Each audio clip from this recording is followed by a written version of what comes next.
Good morning बच्चों, मैं नेहा खंडेलवाल आज की कक्षा में आपका स्वागत करती हूँ। बच्चों, हम पढ़ रहे हैं कक्षा 2 की हिंदी विषय और इस विषय में हमारा तीसरा अध्याय है छोटे से बड़े।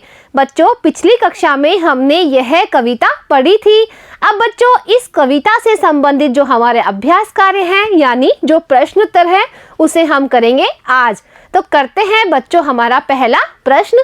यहाँ पर बच्चों लिखा हुआ है क्रम जानिए। बच्चों, हमें इनका क्रम जानना है, तो देखते हैं कि इसका क्रम क्या है। यहाँ पर देखिए लिखा हुआ है बीज, यानी सबसे पहले होता है बीज। अब बीज के बाद में क्या होता है? अंकुर, यानी बीज में से अंकुर फूटता है। तो बीज के बाद में किसका क्रम आता है? अंकुर का क्रम आता है। अंकुर के बाद में क्या बन जाता है? वो पौधा बन जाता है। देखिए बच्चों, यहाँ पर बन गया है पौधा और पौधों से बड़ा होकर क्या बनता है? पेड़ बनता है। तो देखिए ये बन गया है पेड़। तो बच्चों, यहाँ पर जो क्रम है वो किसका है? बीज से पेड़ बनने का क्रम है। सबसे पहले होता है बीज, बीज से बनता है अंकुर, अंकुर से बनता है पौधा और पौधे से बन जाता है पेड़। तो बच्चों, इस तरह ये क्रम चलता है। अब करते हैं बच्चों अगला वाला प्रश्न। यहाँ देखिए लिखा हुआ है अक्षर। अक्षर कौन कौन से होते हैं? जैसे फ, ल, वैसे ही क, ख, ये सब क्या होते हैं? अक्षर होते हैं। तो बच्चों, अक्षर को मिलने से क्या बनता है? शब्द बन जाता है। जैसे यहाँ पर हमने दो अक्षर लिए हैं फ और ल। जब इन दोनों अक्षरों को हम मिला देते हैं यानी एक साथ लिख देते हैं तो क्या बन गया? ये फल। अब बच्चों, शब्द से बनता है वाक्य। और वाक्य कैसे बनेगा? जैसे यहाँ पर था शब्द फल।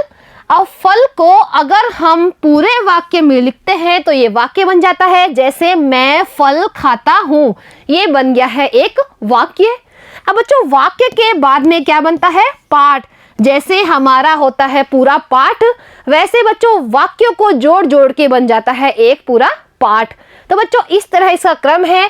पहले अक्षर होते हैं, अक्षरों को मिलने से बनते हैं शब्द और शब्दों को मिलने से बनते हैं वाक्य। जैसे बच्चों यहाँ पर कितने शब्द मिले हैं? 1, 2, 3, 4, यानी यहाँ पर 4 शब्दों को मिलने से बन गया है वाक्य। और जब बहुत सारे वाक्य मिल जाते हैं तो पूरा पाठ बनकर तैयार हो जाता है। अब करते हैं बच्चों अगला प्रश्न। प्रश्न नंबर 2। वे जो छोटे से बड़े बनते हैं। बच्चों, यहाँ पर आपको कुछ जानवरों के नाम दिए हुए हैं। वो उनके छोटे रूप से और बड़े रूप में जब बनते हैं तो उनके क्या क्या नाम होते हैं वो हम देखते हैं। तो देखिए बच्चों, ये है मेमना। जब मेमना बड़ा होता है तो क्या बनता है? बकरी बनती है। इसी तरह बच्चों यहाँ पर देखिए ये क्या है? बछड़ा।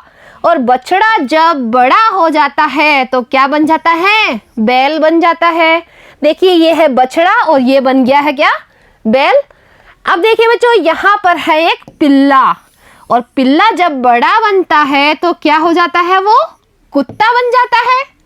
इसी तरह बच्चों देखिए ये है चूजा और चूजा जब बड़ा बनता है तो क्या बन जाता है? मुर्गी बन जाता है। तो देखिए बच्चों ये जानवर छोटे से बड़े हो गए हैं। अब आगे देखिए ये है बिलोटा। जब बिलोटा बड़ा बन जाता है तो क्या हो जाता है? बिल्ली हो जाता है। इसी तरह बच्चों ये है शावक और शावक जब बड़ा होता है तो क्या बन जाता है? शेर बन जाता है। तो बच्चों ये इनके छोटे रूप है और ये इनके बड़े रूप है। तो बच्चों इसी तरह सभी सजीव छोटे से बड़े बनते हैं। अब करते हैं बच्चों अगला प्रश्न। प्रश्न नंबर 3। निम्न प्रश्नों के उत्तर दीजिए। बच्चों यहाँ पर कुछ प्रश्न हैं, उनके हमें उत्तर देने हैं। तो पहला है पौधा पेड़ कब कहलाया। बच्चों जो पौधा होता है वो पेड़ कब कहलाता है? तो इसका उत्तर है पौधा बड़ा होकर पेड़ कहलाया। बच्चों पौधा होता है छोटा और जब पौधा बड़ा हो जाता है तो क्या बन जाता है? वो एक पेड़ बन जाता है। तो देखिए बच्चों पौधा बड़ा होकर कहलाता है पेड़। अब करते हैं अगला प्रश्न दूसरा। बीज पौधा कब बनता है? बच्चों जो बीज होता है वो पौधा कब बनता है? तो इसका उत्तर है जब बीज से अंकुर निकलता है तब बीज पौधा बन जाता है। बच्चों, जो बीज होता है उसमें से जब अंकुर निकलते हैं छोटे छोटे, और उसके बाद में बच्चों छोटे छोटे क्या निकलते हैं, उससे पत्ते निकलते हैं, तो वो बीज क्या बन जाता है? एक पौधा बन जाता है।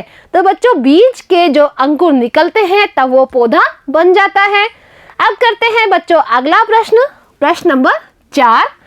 यहाँ लिखा हुआ है इन शब्दों का उपयोग करते हुए रिक्त स्थान भरे। बच्चों, यहाँ पर आपको कुछ शब्द लिखे हुए दिख रहे हैं।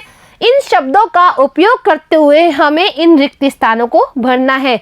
यानी बच्चों, अगर आप वो कविता याद कर लोगे तो आप इन रिक्त स्थानों को आसानी से भर सकते हैं। तो बच्चों, आपने वो कविता याद तो की होगी। चलो अब मेरे साथ इन रिक्त स्थानों की पूर्ति करते हैं। क है, एक दिन बोली मुझसे, क्या आता है बच्चों आगे? नानी। तो हम यहाँ लिखेंगे नानी। एक दिन बोली मुझसे नानी। अब ख है, मैं कहती तुम सुनो, क्या आएगा बच्चों? कहानी। तो यहाँ पर हम लिखेंगे कहानी, क्योंकि नानी क्या सुना रही थी? नानी सुना रही थी कहानी। ग है, कुछ दिन बीते, क्या फूटे? कुछ दिन बीते अंकुर फूटे। तो यहाँ पर लिखेंगे हम अंकुर। अब आगे करते हैं बच्चों घ, कोमल पत्ते फूटे। तो क्या आएगा यहाँ पे? कोमल कोमल पत्ते फूटे। अब अनय है, पौधे से बड़ कहाया। पौधे से बड़ क्या कहलाया? पौधे से बड़ पेड़ कहाया। तो यहाँ पर हम लिखेंगे पेड़। अब च है, दूर दूर तक फैली, क्या फैली? पेड़ की क्या फैलती है दूर दूर तक? तो यहाँ पर हम लिखेंगे छाया। दूर दूर तक फैली छाया। तो बच्चों, इस कविता को याद करके आप इन रिक्त स्थानों की पूर्ति आसानी से कर सकते हैं। अब करते हैं बच्चों अगला प्रश्न। 5वां प्रश्न है, सही वाक्य के आगे सही यानी इस तरह का, व गलत वाक्य के आगे गलत यानी इस तरह का निशान लगाइए। बच्चों, यहाँ पर कुछ वाक्य लिखे हुए हैं। जो वाक्य सही है उसके आगे हमें लगाना है सही का निशान, और जो वाक्य गलत है उनके आगे हमें लगाना है गलत का निशान। तो पढ़ते हैं बच्चों वाक्य। क है, खेत ऊबड़ खाबड़ नहीं था। बच्चों, इस कविता में जो खेत था वो कैसा था? वो ऊबड़ खाबड़ था। लेकिन बच्चों, इस वाक्य में लिखा हुआ है कि वो ऊबड़ खाबड़ नहीं था। तो यह वाक्य सही है या गलत है? बताओ बच्चों। बच्चों, ये वाक्य बिल्कुल गलत है, क्योंकि खेत कैसा था? ऊबड़ खाबड़ बहुत बड़ा था। अब ख है, बीज पौधा बन गया था। बच्चों, इस कविता में क्या बीज पौधा बन गया था? बच्चों, यह वाक्य बिल्कुल सही है, क्योंकि बीज में से अंकुर निकले और उसमें से जब कोमल कोमल पत्ते आए तो वो बीज क्या बन गया था? पौधा बन गया था। ग है, पेड़ की छाया दूर दूर तक फैली हुई थी। बच्चों, इस कविता में पेड़ की छाया दूर दूर तक फैली हुई थी क्या? तो बच्चों, यह वाक्य बिल्कुल सही है, क्योंकि जब पौधा बड़ा हो गया यानी वो पेड़ बन गया तो उसकी छाया दूर दूर तक फैलती है। अब पढ़ते हैं घ, पौधा हरा भरा लहरा रहा था। तो बच्चों, यह वाक्य बिल्कुल सही है, क्योंकि जो पौधा था छोटा सा वो बहुत ही हरा भरा और लहराता हुआ दिखाई दे रहा था। अब करते हैं बच्चों अगला प्रश्न।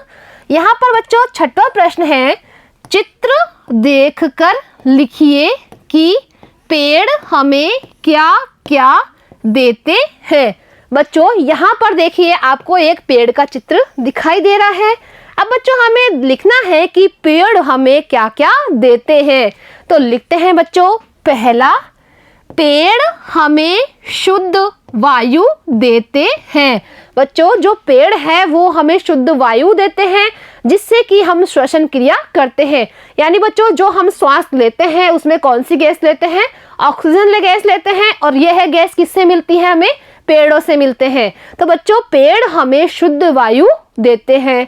दूसरा पॉइंट है, पेड़ हमें शीतल छाया देते हैं। बच्चों पेड़ों की छाया कैसी होती है? बहुत ही शीतल होती है। जैसे हम गर्मी में कहीं जाते हैं, तब जब बच्चों सड़क पर बहुत धूप होती है तो कहीं हमें पेड़ दिख जाता है तो उसकी छाया में हम थोड़ी देर आराम करते हैं। तो बच्चों उसकी छाया हमें बहुत ही शीतल लगती है। तीसरा पॉइंट है, पेड़ हमें दवाइयाँ देते हैं। बच्चों बहुत से पेड़ ऐसे होते हैं जिनकी हमें दवाई मिलती है। जैसे बच्चों नीम का पेड़ है, उससे भी दवाई बनाई जाती है। इसी बच्चों जो तुलसी का पेड़ है वो भी एक दवाई के रूप में काम आता है। वैसे ही बच्चों बहुत सारे पेड़ है जिसकी दवाई हमें मिलती है। चौथा है, पेड़ हमें लकड़ी देते हैं। तो बच्चों ये तो आपको पता ही है कि पेड़ से हमें लकड़ी मिलती है और लकड़ी के द्वारा हम क्या पकाते हैं? खाना पकाते हैं। और पांचवा पॉइंट है, पेड़ हमें फल देते हैं। तो बच्चों पेड़ से हमें फल मिलते हैं, क्योंकि बच्चों फल पेड़ पर ही आते हैं। जैसे आम, संतरा, ये सब कहाँ से मिलते हैं? हमें पेड़ों से मिलते हैं। तो बच्चों पेड़ हमारे लिए बहुत ही उपयोगी है। तो बच्चों हमें हमारे घर में एक ना एक पेड़ जरूर लगाना है, जिससे कि बच्चों हमारा वातावरण कैसा हो सके? शुद्ध हो सके।